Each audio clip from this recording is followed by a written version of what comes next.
now you're known mostly all around the world for playing the billionaire in the Jurassic World, and for Life of Pi, and for Lunchbox. But actually, you know, and of course, all the awards you're getting all around the world, etc. But this is a 1988 Salaam Bombay film. It's one of the first films that you've done. Right. You've been doing this, but the recognition has come in maybe the last 10 years. Right. So as the, you know, but your work, your dedication, your interest is the same. So in what way has people's behavior toward you changed in the last 5 years? When I started, people used to consider me as a good actor, but I could see that I am not ruling their heart. I'm not creating a spell in their heart. They are not carrying memories. They know that he's a good actor. They used to have a respect for me. But I could feel that they never used to carry that experience of my stories or my characters home. That was the main difference when I started getting my kind of stories, when I had the confidence to put my own interpretation to the characters. And then there was a kind of, world I started creating, and that started impacting people's intellect and their emotion. That was the time I was waiting for. Yeah. This is The Warrior, the film.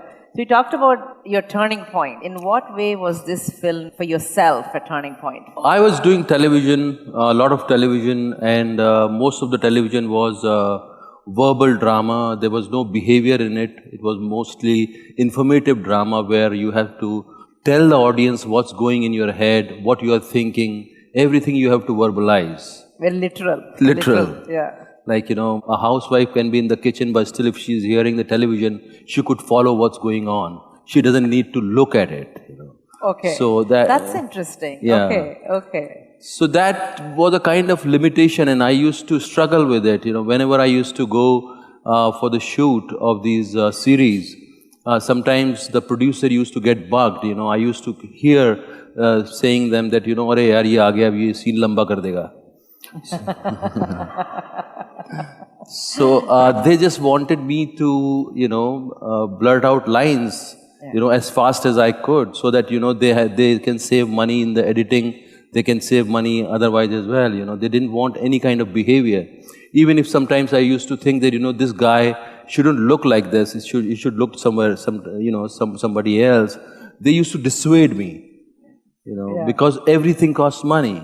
Right. So I was getting frustrated, and at that time, this story came to me, and at that time I felt how things sometimes follow you, and they give you what you are looking for.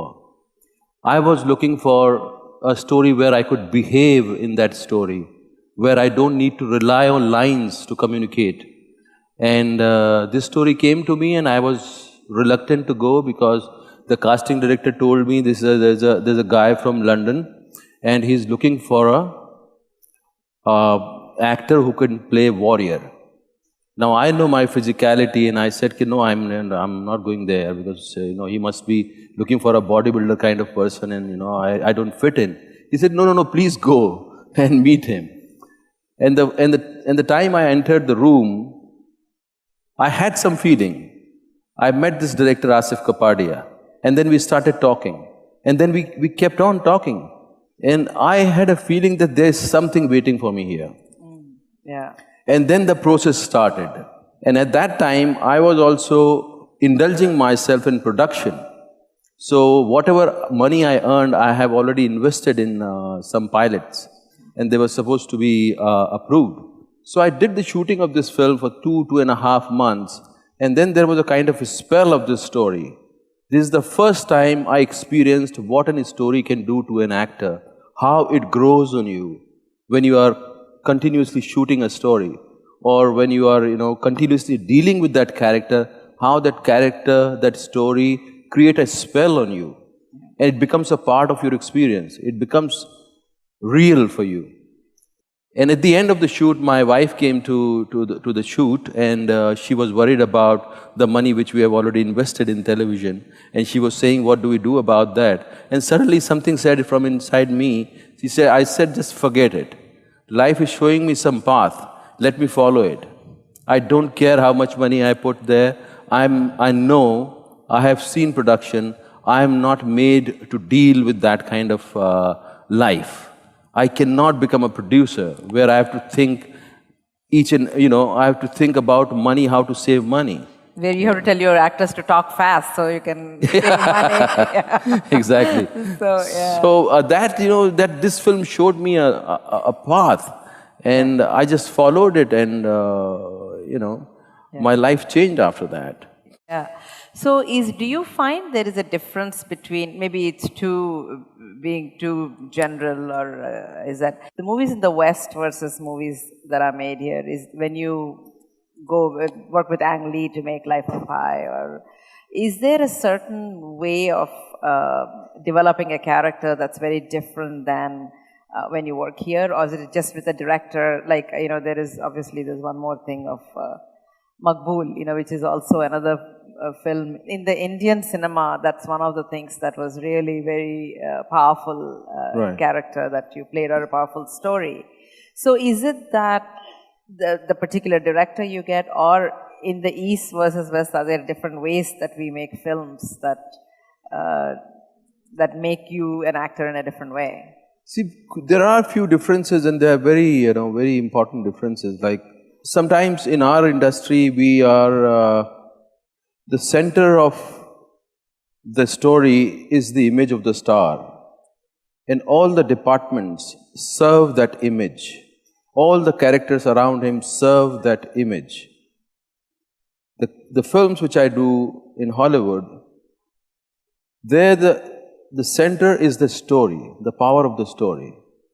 You can take anybody, from Tom Hanks to everybody, all the big stars, they are serving the purpose of the story, not the image of the star. So that changes everything, because all the departments are working towards communicating that idea, that story, and people bringing their own reflection, their own experience of their life to enhance that story, not about serving a particular image or star's image. If you are not doing a conventional work, if you are not following conventional storytelling, you are made feel guilty about what you are bringing in a newness to the craft. Right. Yeah. You are in pressure. You are always like a threat. What is this guy doing? Why we are not being able to, either you should come and serve our conventional storytelling, or you are an outsider. You are creating a kind of disturbance. Yeah, I don't know if it's true or not just in acting, in about everything. I feel a lot of times here that you have to go somewhere outside and get the respect, and then you will get to do what you want to do here.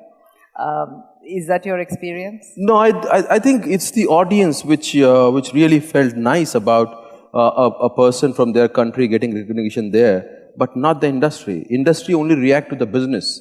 If you do a business, if your film do business in the local market, only then you are recognized. Yeah. So they only react to business.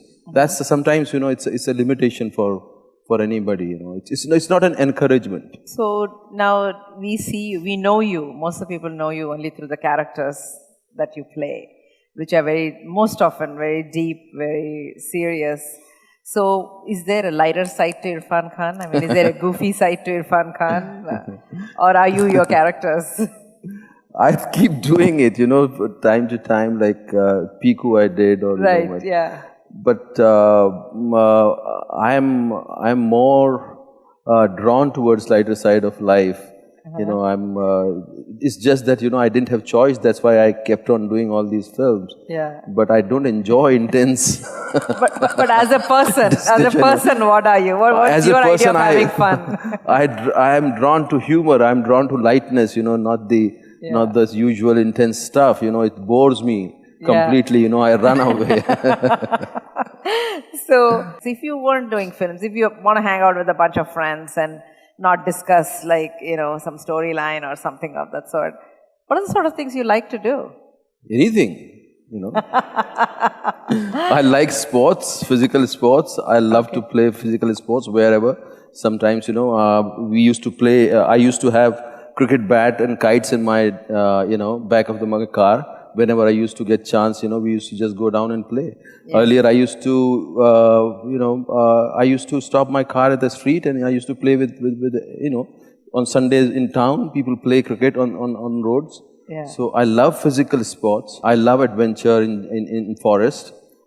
Forest is something, you know, which just, it creates a spell on me. It's like, you know, I forget the language when I go to forest. And it just put me into a deep silence. And it's a kind of high which I get. I think it's my childhood because my father used to take me to forest in my childhood. And I'm deeply connected to forest.